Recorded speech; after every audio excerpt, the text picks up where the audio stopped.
हरियाणा में झज्जर जो ज़िला है, तो स्कूलिंग वगैरह वहाँ से हुई।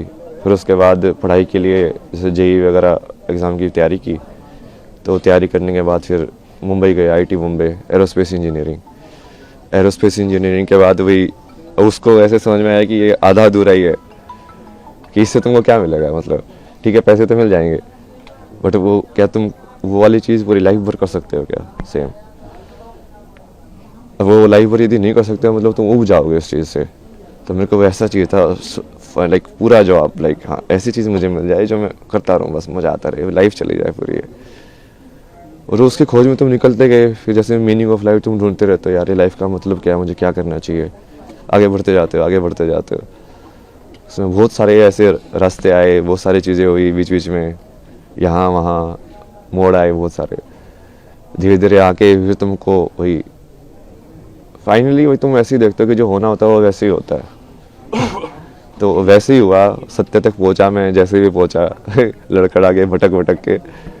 फिर उसके बाद अभी तो जैसे फिर उसको समझ में आया कि अभी जो भारत का जितना भी ये वैदिक जो ज्ञान बोलते हैं या पुराना जो संस्कृति ज्ञान बोलते हैं, वो सारा का सारा उसी के ऊपर डिपेंडेंट है। मतलब अपने जितने भी हैं नाट्य शास्त्र या जो भी बनाए गए हैं, वो सब आध्यात्म को केंद्र बिंदु लेके बनाए गए हैं।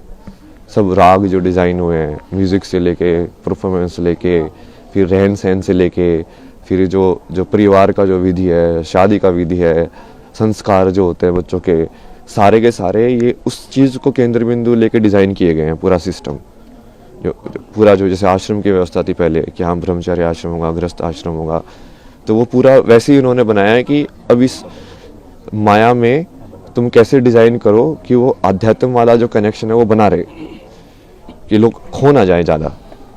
क्योंकि माया को तुम हटा नहीं सकते हो, क्योंकि वो माया बनी हुई इसलिए एंजॉय करने के लिए, उसको जीने के लिए। बट वो यदि कनेक्शन टूट जाएगा, जो कि अभी काफ़ी टूटा हुआ है, अभी लोगों को वही लगता है कि ये सब अलग अलग है, अलग अलग नहीं है, वही की चीज़ है वो। ऐसी क्या कैसा आध्यात्म है और कौन सी चीज़ है जिसने आपको ट्रिगर किया आध्यात्म इस स्पिरिचुअलिटी को? ऐसा तो कुछ नहीं है ना जिसने ट्रिगर किया स्पेसिफिकली, लाइक अलग अलग थे चीज़ें जो अलग अलग मोमेंट के लिए ट्रिगर करते गए। अध्यात्म में जाना है, क्या हुआ ऐसा? मतलब आध्यात्म आप किसको बोल रहे हो?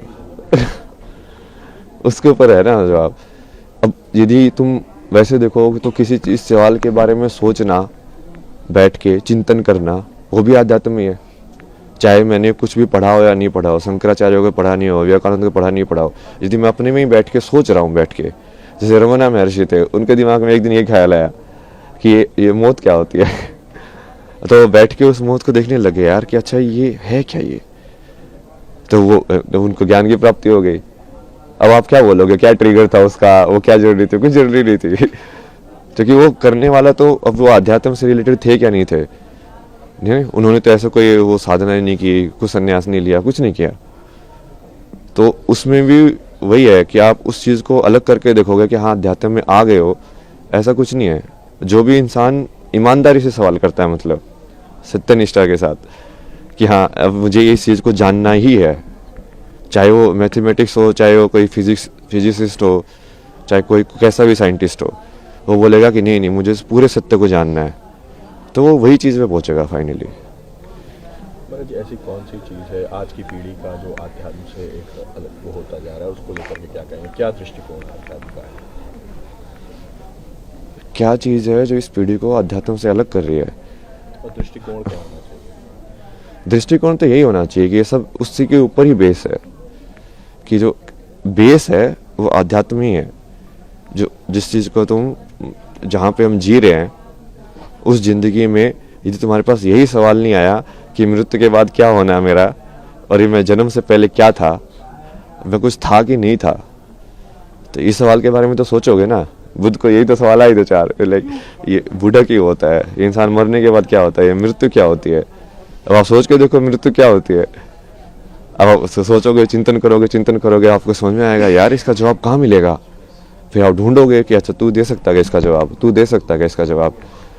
मान लो सेटिस्फाई हुआ, आपको समझ में आया कि हाँ ये जवाब है, नहीं तो जो आप उसका जो पद्धति है उसको फॉलो करोगे कि हाँ अच्छा इसको ऐसे जवाब इसका पाया जा सकता है। तो उसके वही बहुत सारे तरीके हैं, बट वो हर चीज़ वही से रिलेटेड है। आप सेम चीज़ लाइक क्रिया योगा में मैंने लोगों को एग्जांपल भी दिया ना कि ब्रह्म ज्ञान की प्राप्ति तो विराट कोहली की भी हो सकती है। वो बिना अपनी चित्त की मेमोरी को यूज़ करके एक शॉट खेल के दिखा दे, सिर्फ उस मोमेंट में रह के, कि उस टाइम पे उसको मसल मेमोरी यूज़ नहीं कर रहा है वो, कि हाँ ऐसे बोला तो मुझे ऐसे शॉट खेलना है, क्योंकि जनरली मसल मेमोरी यूज़ करते हैं, रिफ्लेक्स में होता है सब कुछ। बिना रिफ्लेक्स यूज़ किए उस प्रेजेंट मेमोरी में रह के यदि वो मूवमेंट कर सकता है तो वो क्रिया योगी बन जाएगा। ऐसे डांसर लोग भी कर सकते हैं कि यदि उस पूरी मूवमेंट को वो एम्बॉडी करे, पूरा चेतना के अंदर आए कि हाँ मेरा हाथ ऐसे घूम रहा है, पूरा देखेंगे हाँ वो क्रिया हो कैसे रही है, तो वो भी क्रिया योगी बन सकते हैं। तो ये कोई ऐसा नहीं है ना कि वो असली ज़िंदगी से सेपरेट है, ये एक ही चीज़ है। वो बस आप कितने डेप्थ में उसको देखना चाहते हो उसके ऊपर है। अभी हम पूरा सुपरफिशियल उसमें देख रहे हैं, और इसके भी बहुत सारे कारण हैं। मतलब ये पश्चिमी सभ्यता का असर है। अब ये सुबह जैसे वो फ्रांस में एक थी, उनसे बात हो रही थी, वो यही बता रही थी कि वहाँ पे तो लोग बहुत क्लोज्ड है, मतलब, और वहाँ पे लोगों को इन सब चीज़ों में इंटरेस्ट नहीं होता है। लाइक सब इंडिविजुअलिटी में और लाइक मटेरियलिज्म को और के चक्कर में पड़े रहते हैं, जो थोड़ा बहुत असर हमारे ऊपर भी हो गया है। क्योंकि वो अब हमारे पर वो राज करके गए थे, हमारे अंदर इन्फीरियरिटी कॉम्प्लेक्स आ गया कि इनके अंदर कुछ तो बढ़िया होगा जिसकी वजह से ये हमसे पावरफुल बन पाए। तो हम फिर वो चीज़ को उसके पीछे पड़े हुए कि इनके पास जो था हम भी वही चीज़ सीखें ताकि वो चीज़ रिपीट ना हो। लेकिन वो सही अप्रोच नहीं है, क्योंकि उनकी हालत देखो ना, यूएसए के अंदर 50% लोग मेंटल हेल्थ प्रॉब्लम्स में हैं। अब क्या हो, ऐसा बनना चाहते हो आप, ऐसा बनाना चाहते हो देश को? विदेशी जो होते हैं वो आध्यात्म की ओर आ रहे हैं, हमारे यहाँ आ रहे हैं, लेकिन जो हमारे लोग हैं वो कहीं ना कहीं विदेशी परंपरा को अपना रहे हैं। ऐसा क्यों? ये है ना, उसकी वजह से वो ये अब जैसे आपके ऊपर मान लो कोई आपसे ज़्यादा ताकतवर है, तो आप सोचोगे यार इसके पास ऐसी कौन सी शक्ति है कि इसको ज़्यादा ताकतवर बना रही है मेरे से, तो आपका भी रुझान उसी की साइड होगा। तो आप सोचोगे यार ये लोग साइंस पढ़ के, एटम बम बना के, हथियार बना के ये दुनिया पे राज कर सकते हैं, तो मैं इससे बड़ा हथियार बनाऊं। तो सब उसी रेस में पड़ जाते हैं फिर वो, और उस रेस का तो कोई अंत ही नहीं है भाई। मेरा जी एक और क्वेश्चन है कि ऐसा क्या था अध्यात्म में जो आप इस ओर आए, इतनी सरल जिंदगी छोड़ के इतनी कठिन जिंदगी में आने का निश्चय किया? किस तरह का परिवार में क्या इसमें रिएक्शन रहा आपका? नहीं, इसकी चॉइस नहीं होती ना। रियल में आप देखोगे ना, बहुत सारे लोगों की यदि जीवनी कहानी पढ़ोगे तो आपको समझ में आएगा कि ये चॉइस होती ही नहीं है वो, क्योंकि तुमको यदि वो चीज़ की तरफ रुझान है ना, तो तुम इसलिए उसको चीज़ तुमको खींचती रहेगी अपने साइड, इसलिए वो बुलाती रहती है कि हाँ अब तुम जाते रहते हो उसके साइड, एक के बाद एक। तुम चाहोगे कि नहीं मैं फिर से लाइक इस चीज़ में जाऊँ मेन स्ट्रीम में, बट वो होगा ही नहीं, तुम खुशी नहीं रहोगे। अब तुमको हमेशा ऐसे लगता रहेगा यार नहीं यार ये मेरे लिए नहीं बना है, ये मेरे लिए नहीं बना है, तुमको कुछ और करना है, तुमको कुछ और करना है। किस तरह की जॉब थी मैंने आपकी? क्या जॉब थी आपकी? जॉब तो बहुत सारी अलग अलग टाइप की किया है मैंने। लाइक अभी जो लास्ट जॉब थी वो तो इसमें थी UI UX के अंदर, ये ऐप्स वगैरह डिज़ाइन करना, वेबसाइट डिज़ाइन करना, इसका फ्लो वगैरह डिज़ाइन करना।